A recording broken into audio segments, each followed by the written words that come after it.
Hey everybody, and welcome back to Tales of Berseria. Last time we saw Artorias' grand speech, which was pretty much what you would have expected. You know, I've saved the world from the threat of the demons and given exorcists the power to fight them, blah blah blah. Shepherd! Savior of mankind who guides us through the darkness! What an appropriate title for Lord Artorias! I believe in him. As long as we have Shepherd Artorias, we'll make it through this era of disaster. Shepherd Artorias? How pompous can you get? Artorias has already seized control of all religious and secular power in Midgand. But now that he's taken on this new title, he's no longer just an authority figure. He's become the very hope of the masses. A dangerous opponent indeed. After seeing that, will you still fight him? Of course I will. He could be a god for all I care. I'll have my vengeance. No matter what. Tricky.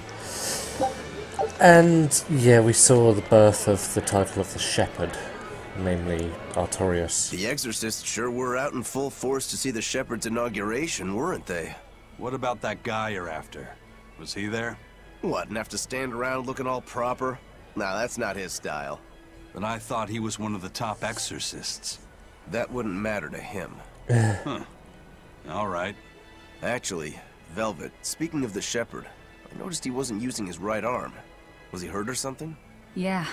He was badly wounded a long time ago. He lost the use of his sword arm. That's what I figured. But don't get the wrong idea. He's still a master swordsman with his left arm. I can tell that from the way he moves. His movements are steady and measured, and his chi is centered below his navel. Huh? Why does that matter? Some people say that all the body's spiritual energy gathers in a place about 2 finger widths below the navel. Huh. Even when he appears to be in a state of total peace, his guard is never down. He's a formidable adversary. And I think I know why my target has placed himself at Artorias' side.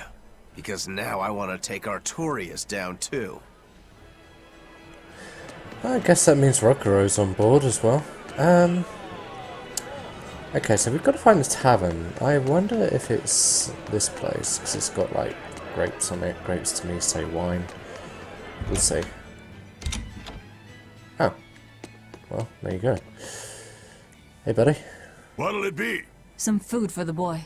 Mabo curry is our specialty. It takes a week to stew properly. Mabo curry. Some of that, then. Say, do you know a man named Baskerville? I heard we might find him here. That old man? A scoundrel and criminal who went against the rules of the Abbey. They executed him long ago. Oh. Alright, now what, Eizen?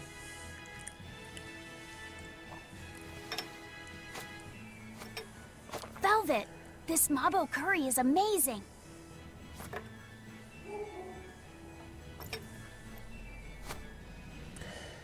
Yeah, you You can't get taste. along so well. Is he your brother?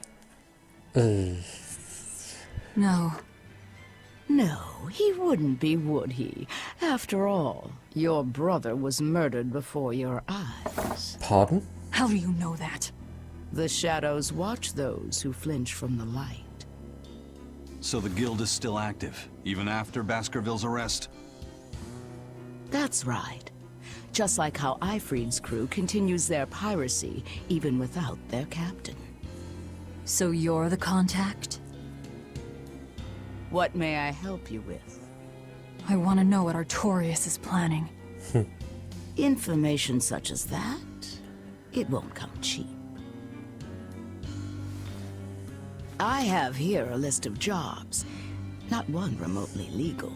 Take care of all of them, and I'll tell you what you want to know. Seems fair. Let's foil an ambush first. That seems to be the most...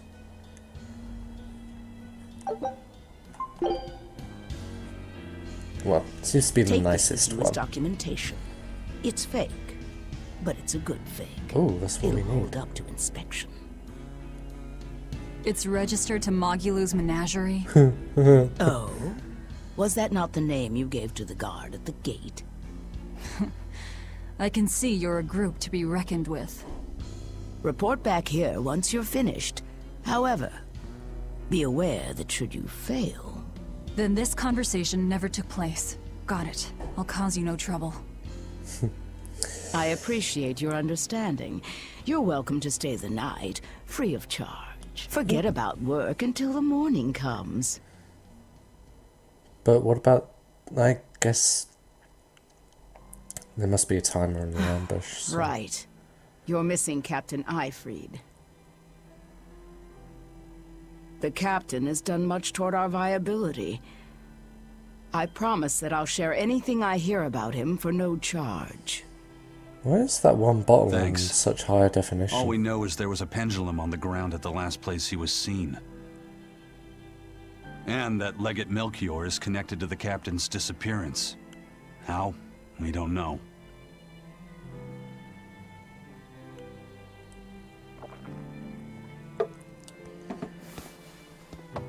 Oh, that's why.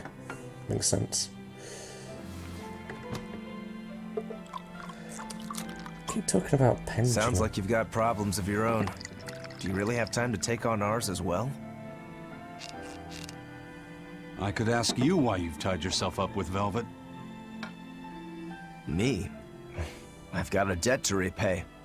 Without her, there's no way I'd have ever found my blade again. A demon repaying a debt? Ridiculous. As ridiculous as a pirate Moloch, you think?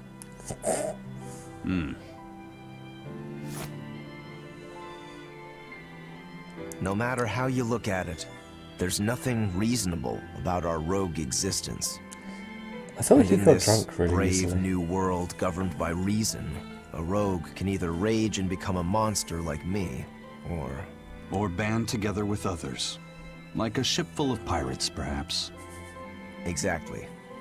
I admire Velvet's courage, squaring off against the whole world on her own. Few can accomplish that. It takes strength. Real strength. And I'm curious where it comes from. So you're doing it for yourself after all? Is that so wrong? No. I'm the same. I need allies on my side, with the strength and courage to combat this so-called order imposed by the Abbey. But anyone who's willing to put up with the creed folly of Eifried's pirates has to be an even bigger fool than we are. So I'm like you. I want to know how deep her foolishness goes. Also, that's a big hunk She'd of kill you if ice. she heard that, you know.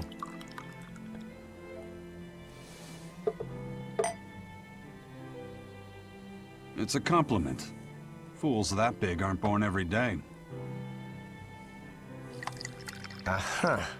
And I imagine your dear Captain Eifried's much the same. Aye. That man flies his fool flag proudly.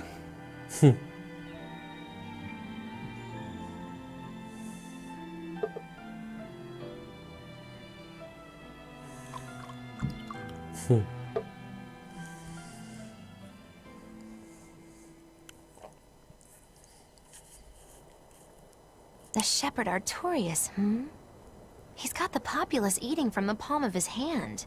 Big time. I wonder... Just how deeply will the fangs of our would-be tragic heroine scar this broken world of ours?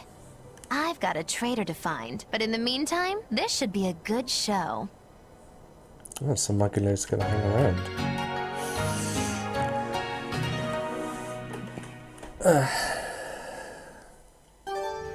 I wish she'd make up her mind. Ooh.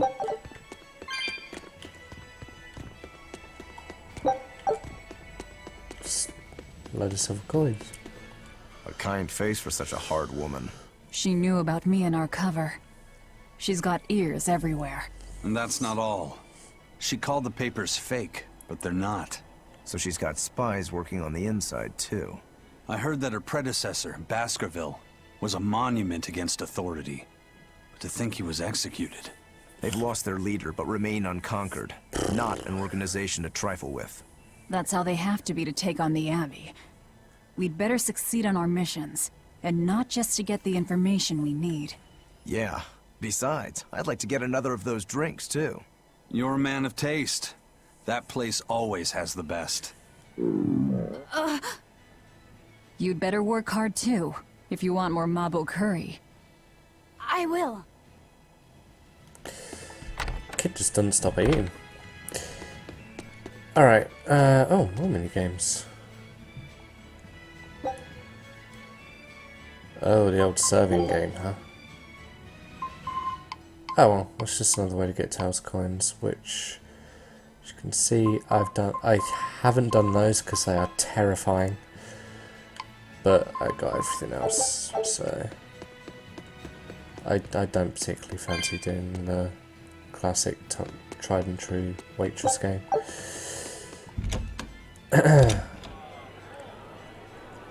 So, somebody means to ambush the Royal Medical Society on the Danan Highway. The Royal Medical Society is a group of doctors that travel around healing the sick. They're funded by donations given by ordinary folk. Why would anyone attack them? Don't ask me. Some people are just twisted. And why would an underworld group defend them? Who knows? Something to do with the attackers, perhaps?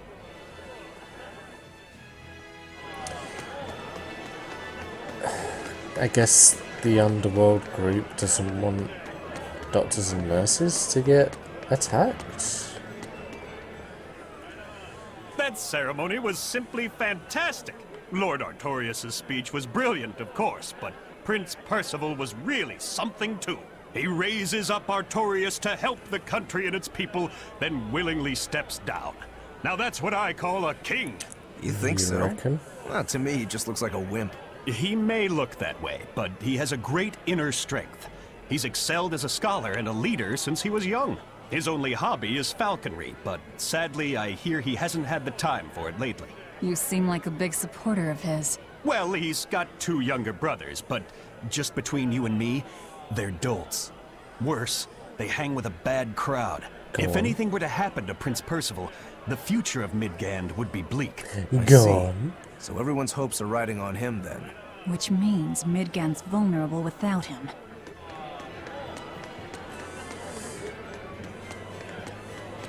That was interesting.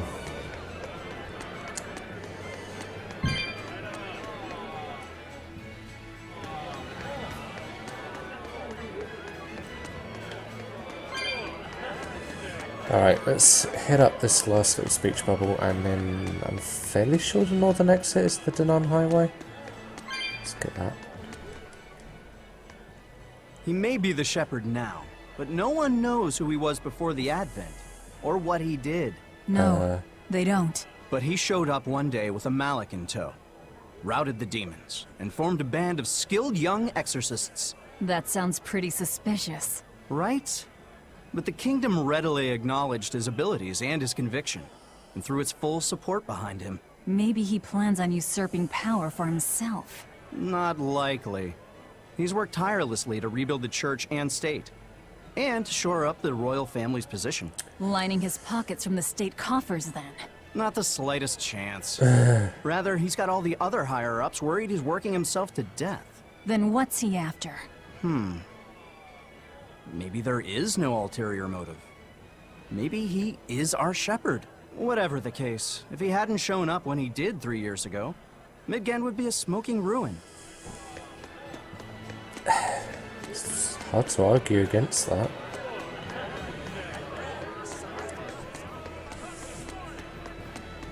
I mean, looking at it from a logical standpoint. Obviously Velvet's not going to see it that way, but Greetings, hello. Magilou's menagerie. You've come to exactly the right place. You must be a Bloodwing. What do you want? You already know about the Code Red demons, right? The really strong Yeah. demons the Abbey wants gone? Yeah. Would you ever consider hunting them down for us? We'll reward you properly. Reward? Why pay us when the Abbey would do it for free? It's complicated. The Abbey is calculating in their deployments, especially where Code Red demons are concerned. I get it. They'll only act if they determine the demon would cause more harm than the losses they'd incur in battling it. That does seem logical. But sometimes people have lost a loved one to such a demon.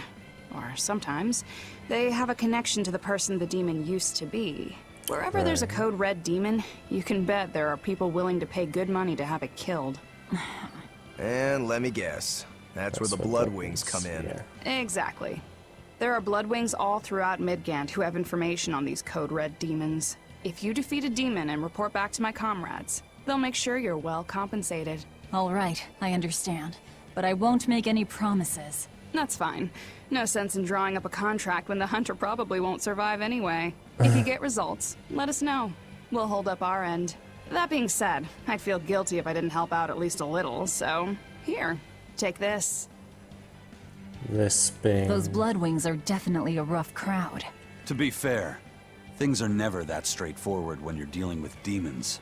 All that matters is that there's something in it for us if we hunt those Code Red demons. The only thing better than fighting formidable foes is getting paid for it. Just remember that these Code Red demons are tough enough to make the Abbey shiver. We'd be wise not to underestimate them. We should talk to those Bloodwings before considering any of the marks. They might have information that will help us prepare. Yeah, and we better remember to upgrade our equipment. Right. Right, so you can use an in-off bottle by pressing LT when you're in a town on a field, which will teleport you directly to specified locations.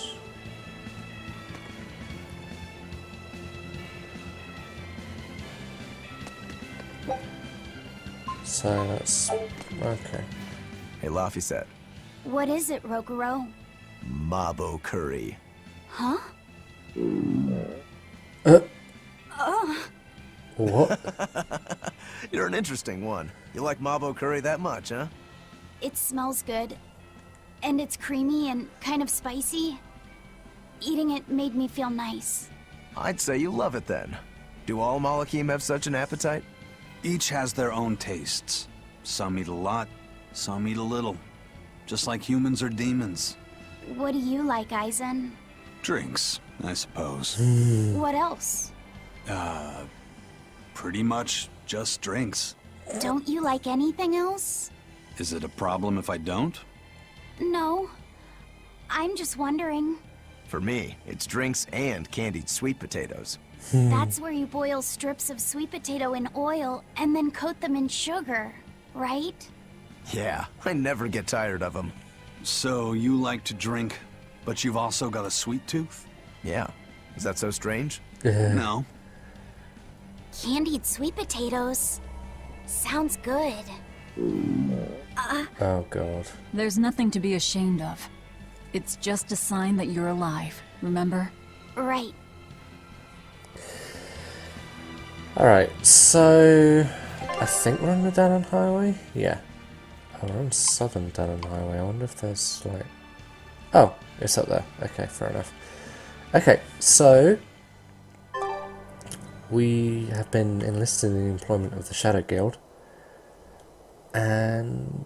next time on Tales of Berseria, we will go and follow the ambush on the Dannon Highway. I'll see you guys then.